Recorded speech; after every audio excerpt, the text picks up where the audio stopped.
السلام عليكم. كل سنة وانتم طيبين ودايما يا رب بخير وبسلام يا رب العالمين.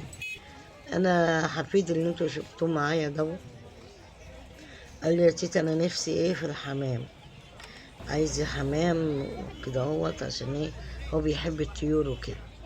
فابني خدني بالعربية وخد حفيدي معايا ورحت سوق الحمام وسوق الطيور اللي انتوا شايفينه ده، ونزل صور لي كل الحمام والفراخ والحاجات الحلوة اللي انتوا شايفينها دي في السوق، والأرانب والحاجات الحلوة دي والفراخ المريشة والفراخ الكتاكيت وكل جمال الطيور والأرانب.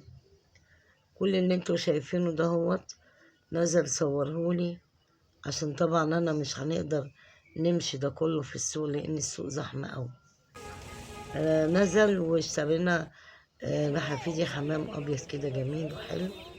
دلوقتي هتشوفوه الراجل ماسكه بيوريهولنا حمام ابيض جميل اوي اهو. شايفين الراجل ماسكه ازاي بيوريهولنا عشان هو جميل وحلو. وفرح بقى واحنا جايبين له السبت مليان حمام وراجعين وكده اهو، جبنا له 6 حمامات وهو شكله جميل. كل ما نمشي بالسبت الناس تسألنا الحمام ده منين جايبينه بكام، لانه شكله ابيض كده وجميل وحلو. وكل الناس بقى هناك اللي عايز يشتري مثلا فراخ، اللي عايز يشتري كتاكيت، اللي عايز يشتري ارانب، اللي عايز يشتري بط، اللي عايز يشتري ديك رومي يشتري ديك رومي. في كل الحاجات اللي هناك دي بيبقى ايه موجود يوم الجمعة وكده، بيتلموا يوم الجمعة ويحطوا الحاجات الحلوة دي، والناس ايه بتشتري الكتاكيت ايه الصغيرة والكتاكيت المريشة وكل حاجة تلاقيها هناك زي ما انت عايزة.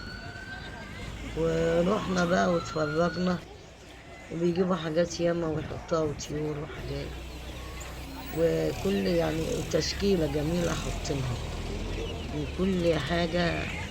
يعني كل ما تشوفي حاجة من الطيور تلاقيها هناك، بالذات يوم الجمعة ده بيبقى مليان عصافير وبغبغانات وزي ما انت عايزة. بصراحة كانت جولة جميلة وحلوة، وانتي بتتفرجي كده وماشية بتتفرجي على حاجات حلوة يعني وبيغري الواحد شفتهاش لأول مرة يروح ويتفرج على وفي حاجات ياما غريبة في السوق.